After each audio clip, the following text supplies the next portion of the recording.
I'm assuming you already know how to tune your guitar, but I'm going to show you some things you maybe didn't know to help you stay in tune better for longer. This video is going to overlap a lot with a blog I posted a little while ago. If you want to check that out, you could go to gmhaudio.com/blog, but I thought it'd be good to do it as a video so I could actually show you the things I'm talking about. Let's get going. So the first thing I want to talk about is tuning up to the note.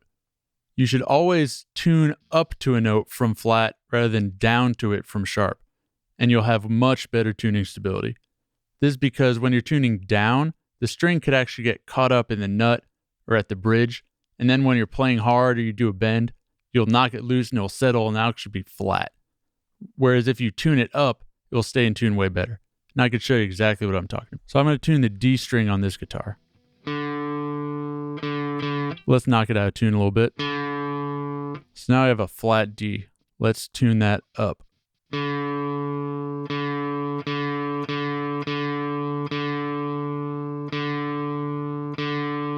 And when I'm doing this, I'm only ever making the note more sharp. I'm never turning it back the other way.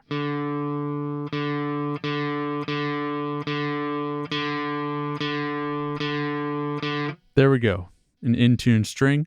Now I'm going to play some bends. I'm going to play kind of hard, stuff that would probably knock it out of tune a little bit. And let's see where we're at.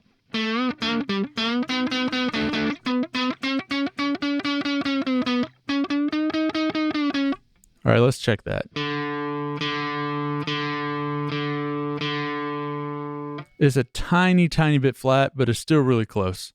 Now let me show you if I start with the string sharp. So there's our sharp out of tune string, and let's tune it down flat to get it in tune.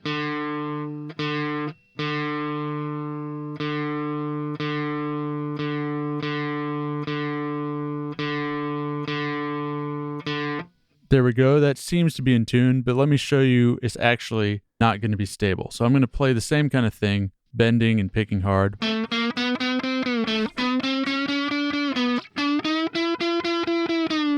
Let's see where that ends up. Look at how much more out of tune that is after doing all those bends. Now I could tune that back up from flat the way you're supposed to.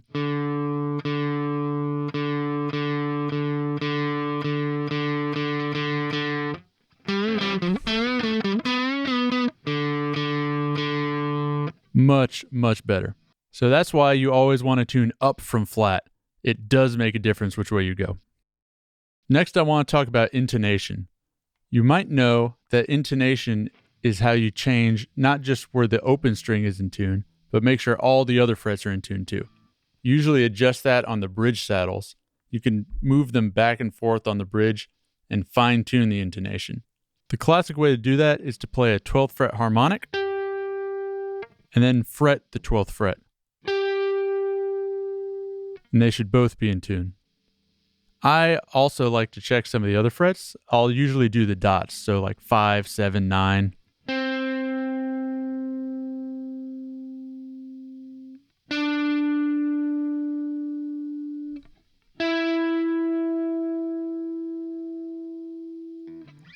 And the goal is you want all those to be as in tune as possible. Make sure whenever you check your intonation, you're doing it with the guitar in the playing position. If you have your guitar maybe set up on a table like this, doing some maintenance, and you try and check your intonation, you're not going to get accurate results. What will happen is the weight of the neck actually pulls down slightly on the strings, making everything go a little bit sharp. And I can show you that right now.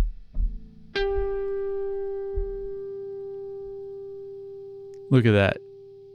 Same harmonic on the table. It's a little sharp. On my lap is perfectly in tune. So always check your tuning and intonation in the playing position. Another thing to be aware of is your action and your truss rod can also affect the tuning and the intonation.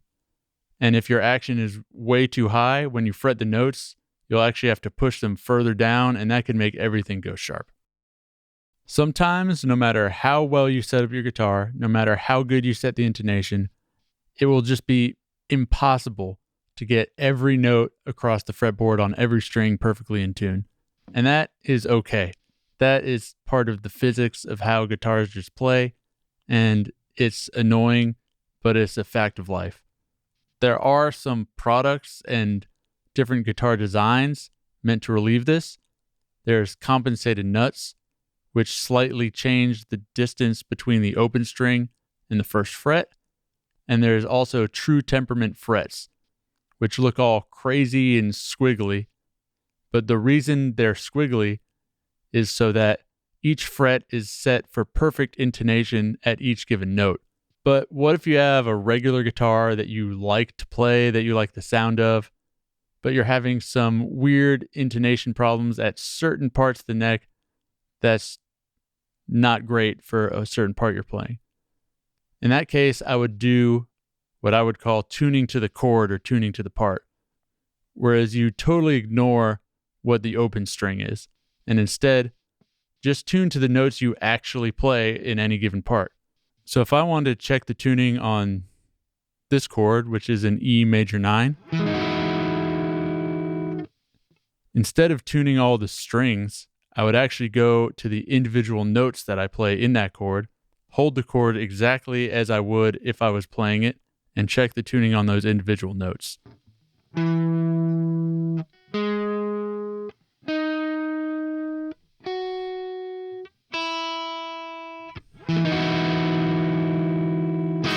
There you go. If it's not just a chord you're tuning to, if it's more like a riff or a lick, make sure to tune to the important notes in the lick, notes that you hold on or are accented that are more key to the part.